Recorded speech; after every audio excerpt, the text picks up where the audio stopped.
So hey everyone. So my name is Stani Kulechov, and I'm going to do a small presentation about the Aave protocol. So just a short story. I've been building decentralized finance now for 4.5 years, and before that I was practically working in the legal industry for a few years, and I'm by academic background, I'm a lawyer actually, but also I have a kind of a background in building financial products. So I used to do financial technology before moving into law. And what we see today is that the fintech space is kind of have always been trying to solve the front end of the financial system, making the user experience more easier and seamless. And this is what we have seen, especially as traditional finance has been moving towards digital. And what DeFi is basically trying to solve is the back end of the financial system and making it more efficient. Yeah. So let's see if you. Yeah. So just a brief introduction of what the Aave protocol is. So Aave protocol is a liquidity protocol where you can actually deposit cryptographic assets and see them grow. So what happens in that sense is that you're using this smart contract infrastructure, the protocol, to put their assets, and once you have the assets there, it could be Ethereum, it could be wrapped Bitcoin, it could be stable coins, and at the same time as you're earning interest, you can use those assets as a collateral and borrow other assets from the protocol. So it's kind of like it's not a peer-to-peer model. If you look at traditionally, for example, a lending model could be, when we look at this slide, is that you connect peers together to match transactions, kind of like a OTC order book style. And how Aave is different, and usually like smart contracts, DeFi in general, is that you interact more with actually contracts. So your counterparty isn't actually someone else doing a transaction, but it's actually smart contracts in between. And especially in our protocol, there is this kind of like a pooled model. So when you deposit assets, let's say you deposit stable coins into the protocol, at the same time, there is reserve. So not all of the assets are borrowed out. So you could actually withdraw pretty much on the next, for example, Ethereum block. And that's what makes it kind of like a peer-to contract, because there is a infrastructure in between. And what this kind of like a reserve allows us to do, of course, like not just withdraw those funds quickly out, but there's always liquidity available in the protocol. It means that the borrowers who are coming to borrow, there is always funds available for them. So we remove this kind of like a friction between counterparties and matching transaction and waiting for the other counterparty to approve a loan. So because it's a protocol, it means that there is various different kinds of pools. So the main pool that we have consists of various reserves, so assets that can be used in the protocol to earn interest, and also to be used as a collateral, depending on the asset, of course. And as a protocol, it means that we can create new kind of like a markets or pools, and these pools could consist of various collateral combinations. So in this slide, we have the Uniswap market, where we are using Uniswap as a collateral. But recently, a couple of days ago, what happened is that we launched the so-called AMM market, which means that you could use not only Uniswap liquidity provider, the tokens as a collateral, but also Balancer, and pretty soon Curve, SushiSwap, and Kyber, once their dynamic market maker protocol is ready.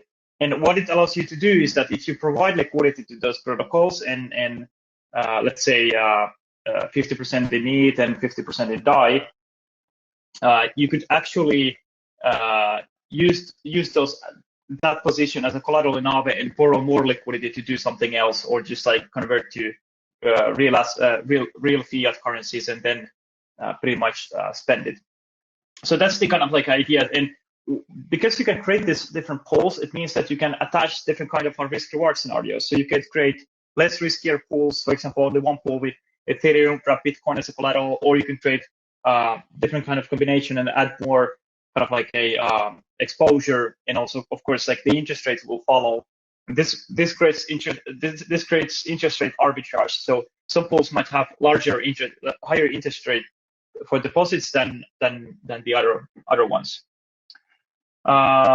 Yeah, so definitely like DeFi has been a very big thing for the past year and a half, or even like a couple of years.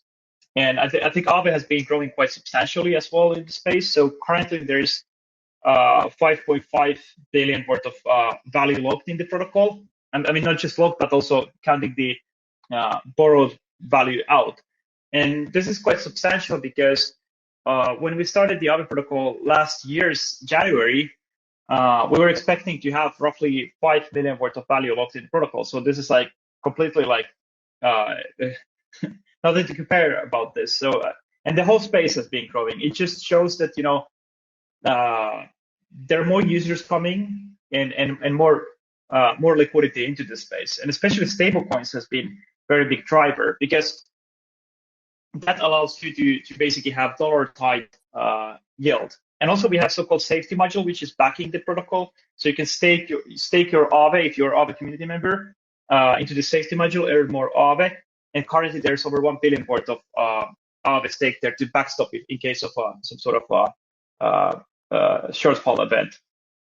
And we have roughly 45,000 users. So this is very organic growth. So Aave doesn't have any kind of liquidity mining at the moment.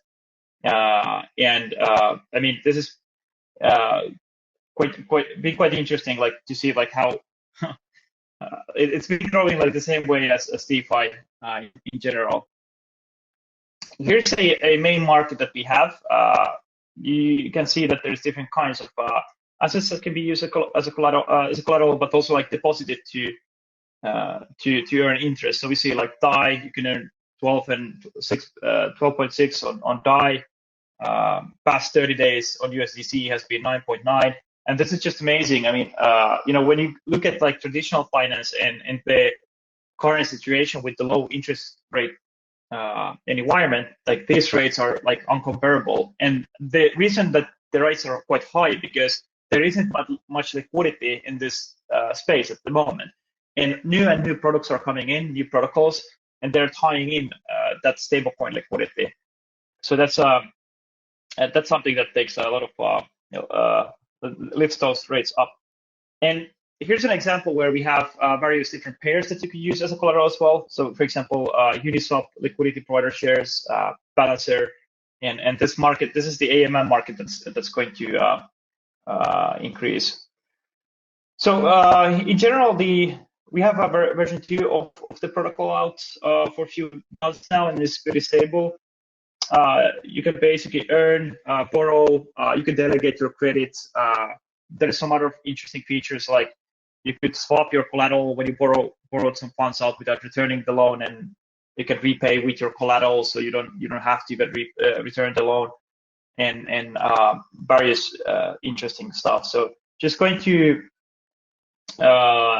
quickly go through these functions. So I mean, the earning side is pretty most popular thing to do. So you come with your assets, you deposit, and you start earning.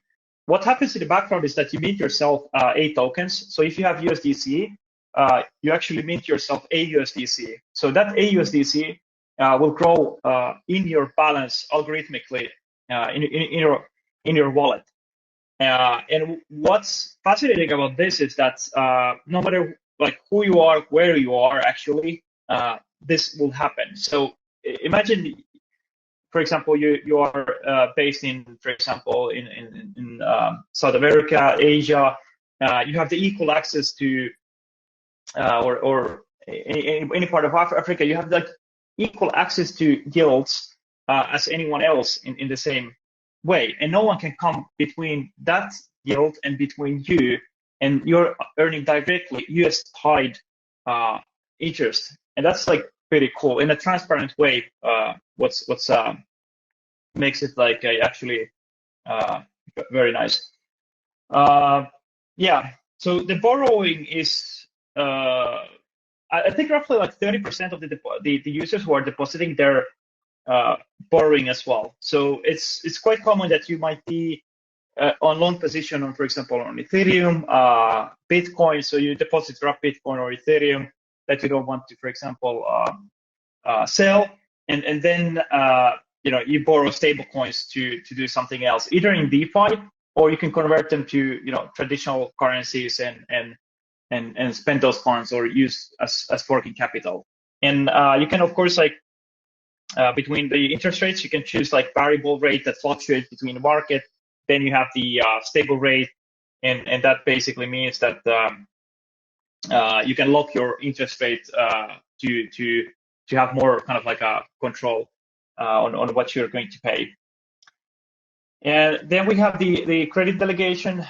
This is pretty cool stuff. So as you deposit into the protocol and you're earning, what you can do is you can actually let someone else to borrow on behalf of you. So it might be your friend, a trader somewhere, or it could be actually even like a financial institution who has a smart contract-based wallet that gets those credit delegations from multiple depositors, and then they're using that working capital, let's say, to fund small businesses in Africa, for example, or infrastructure. And I think this is going to happen, and this is going to be like one of the areas in the Aave protocol that becomes even more kind of like, we will see more products built on this particular feature in the future. Okay, so we have flash loans, and flash loans are pretty cool feature. So you could borrow, as we have like 5 billion something worth of liquidity in the protocol. Flash loans means that you could actually take all that liquidity and use it without any collateral. The only condition is that you have to do everything, all your transactions when you borrow whatever you're using in one Ethereum transaction. So in the same particular block. Now this sounds a bit weird, but what it's actually all about is atomicity. So this is not a feature that end users are using. Kind of like some of the end users that are using flash loans, they might not even basically know that they're using. So it's a developer feature. But for example, if you in Aave, if you swap your position from version 1 to version 2, or you close your position in MakerDAO with an application called DeFi Server, what happens in the background is that a flash loan is taken and that position is closed without you needing to return the loan. And there's like other interesting stuff you could do with flash loans. Typically, flash loans are used for arbitrage. So you buy an asset in one exchange and then sell an asset in another exchange in the one Ethereum transaction. It sounds pretty weird, but it happens quite frequently. I think like this is just some of the stuff is a bit techy. Like don't be scared. Like you don't need to understand everything. And flash loans is exactly one of those features that like a lot of applications in DeFi are using flash loans, and a lot of users are kind of using them without knowing. It's just like a functionality. And probably DeFi as well will be kind of like mostly like this. So you're using DeFi without very much knowing about it. And this is just an example of kind of like a description from Etherscan where a flash loan is taken from the Aave protocol, and then an asset has been bought in exchange 1 and sold in exchange 2, and then you keep the profit and return the flash loan back to the Aave protocol. It's just a simple arbitrage. And then you, of course, can borrow more than one asset as a flash loan. But here's the cool part about DeFi and DeFi protocols. Like, these protocols are governed by practically you, all the token holders, all the community members that practically believe in the protocol. And what it means that normally, when it comes to, for example, setting up interest rates, setting up, roadmap for how a protocol or how a product is developed, in finance, isn't up to the users or the community. It's usually up to the kind of like owners of that particular bank. And what's cool about DeFi protocols is that like all of this governance is happening on chain in a way that you don't, everything is transparent, and anyone can basically participate. Anyone can become a member of the Aave community by just participating and being involved, and eventually like why it's important, for example, that you set interest rates like in a community-based manner compared to, let's say, in traditional finance where you have like 5 bankers meeting in London in a cafeteria and setting up the LIBOR rate with the rest of the board, is because it's more transparent that way, and it's more inclusive. And that's like what decentralized finance also is trying to achieve, that you basically allow participation without restricting the access. And there's one interesting question saying that someone wrote that finance doesn't work without rules, and so does fintech. And what's interesting about like rules is that in DeFi is that these rules and everything that you want to kind of like codify can be built on smart contracts. And the difference is between, let's say, traditional finance, where the system is based on trust, where you have trusted intermediaries that the end consumers are giving their funds at custody, and they're promising certain yields or so. In smart contract environment, what happens is that any kind of rules that we want to build, we can build on contracts, smart contracts, and they are self-executing, which means that compared to legal agreements, you don't need to go to use the legal system, because the code always executes the way it has been programmed. And this is what makes it very interesting in even like a RegTech perspective, because you have this transparent ecosystem, and you can build protection if you want to have. So in our governance, you can delegate voting power to someone else who wants to be a protocol politician. That can be you, or proposition power to someone who wants to submit proposals on chain, kind of like a code makers, law makers. And how the governance works in DeFi on chain governance is that every time there is a vote, it's actually executable code. If the outcome is positive, that code will get into the blockchain and change the way the protocol behaves. It can be risk parameters that the governance is deciding upon, or it can be just some new feature that the community is adding. Yeah, and here's the kind of like a process. So the governance is governing, of course, like the risk parameters, and of course there's the safety module where, because the governance token holders, they're making risk-based decisions, they can also transfer the risk to themselves by staking to the safety module.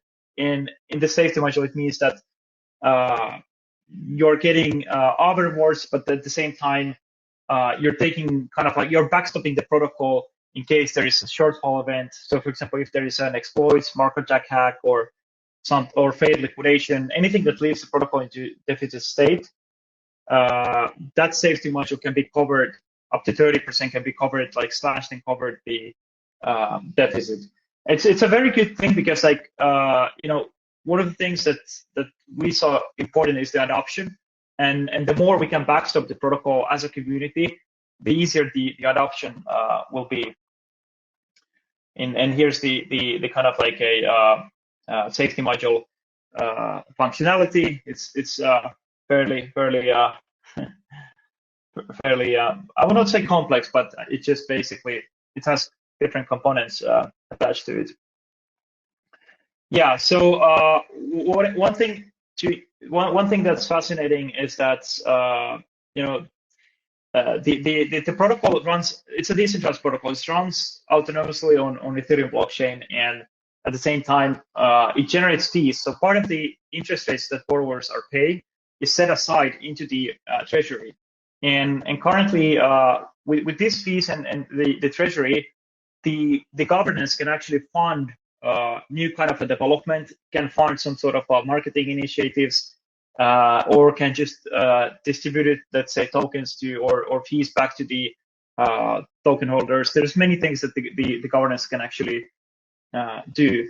So actually, like the protocols are becoming self-sustainable financial protocols, and that's kind of like interesting to see like how those funds are used. And this is up to the Aave governance, so you can be part of the governance and decide the future of Aave.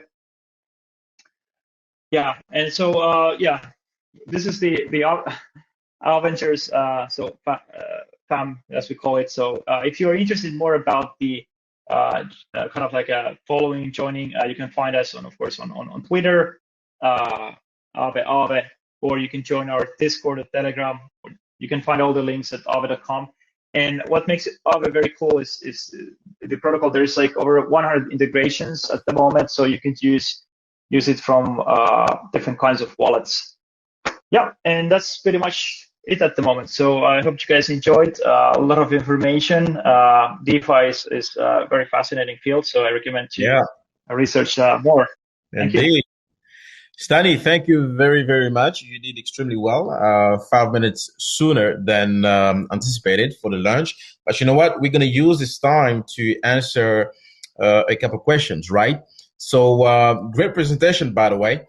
I've been scanning through these questions, and quite a few of them seem to be related to the nature of Ethereum and all the gas fees, and particularly Cardano and its potential move as a real kicker to Ethereum. So people are asking the questions: do you have any plans as Aave to actually move over and far away from Ethereum and move over Cardano? What is your question, your answer to that particular question? To be honest, not actually, because there isn't like an ecosystem in Cardano at the moment that's kind of like will make it make the efforts like reasonable. Because like what's interesting in DeFi is that it's an ecosystem of different kinds of applications, users, and also interoperability. So for example, Right. most of the liquidity now comes to Aave, not directly to our user interface, but different kinds of protocols using it. But that doesn't stop things evolving there as well. So I could imagine like maybe in 12 months, like there's more and more alternative solutions and more ecosystem beyond Ethereum, because Ethereum gas is quite high. I totally agree. And maybe Ethereum will be in the future more of a kind of like a settlement layer for larger transactions. Beautiful, beautiful. So another question around there will be, since the DeFi is an industry that needs to be 100% secure, do you have any concerns with some Ethereum's shortcomings when it comes to security? For example, there has been a history of stolen funds in different projects due to bad smart contract. What's your answer to that? That's a good question. So the answer is basically this, that it's all DeFi is not equal. So building safe and secure decentralized finance and smart contracts takes a lot of effort. So that's the most difficult part in the space. For example, and it's very costly as well. Aave protocol itself, we have in the version 2, we have, which is based actually pretty much on the version 1, but in version 2 we have 5 different independent audits. We have formal verification. So we mathematically create this kind of like proofs to ensure that the implementation it works the way it's designed. And I would say that there's of course the backstop module, because you can never be sure. So the safety module is there to cover shortfall events. So it's kind of like a difficult combination when you need to innovate at the same time and keep things secure. But I think Aave has had a very good sweet spot there of keeping things secure. Fantastic. I see a few other questions here, still related to Cardano, but I suppose you've already answered that particular question. And let me see if there is any other question that we can. Okay, so would the landing action only be available for the blockchain or its users also? For example, could someone just like me, or that person asking the question, lend someone a certain amount of money, or should it just be the blockchain that does it work based on its fees and security? Yeah. So I think why we're using blockchain here is because like it's a value transfer network. So let's say like if you want to lend someone funds, I mean you could do it in electronically. You can use any settlement network. Blockchain as a settlement network is good because you have this financial protocol system accessible globally, so you can send USDC, AUSDC across globally. But of course, when you're lending yourself something, there's always like a credit risk that you need to take into consideration. But I think like maybe that's the answer here. Perhaps one last question before we all go on to lunch is the following. If someone's account is hacked into, right, details stolen and a loan is taken out then coins transferred, what can be done to rectify the situation? It really depends. If you're using centralized provider, then the centralized provider might be responsible for that. If you secure you have self custody, and you take care of your own custody, you should be just careful what you are doing, in the sense that you don't give your seeds, because giving your seed words to someone or private keys is the same as giving someone your wallet, like actual like physical wallet, and kind of without the recourse of getting it back. So you need to be very careful what you do. And like finance is always about responsibility. Be responsible, research before you're doing things. There's no finance where you can just trust someone. You need to understand what things are.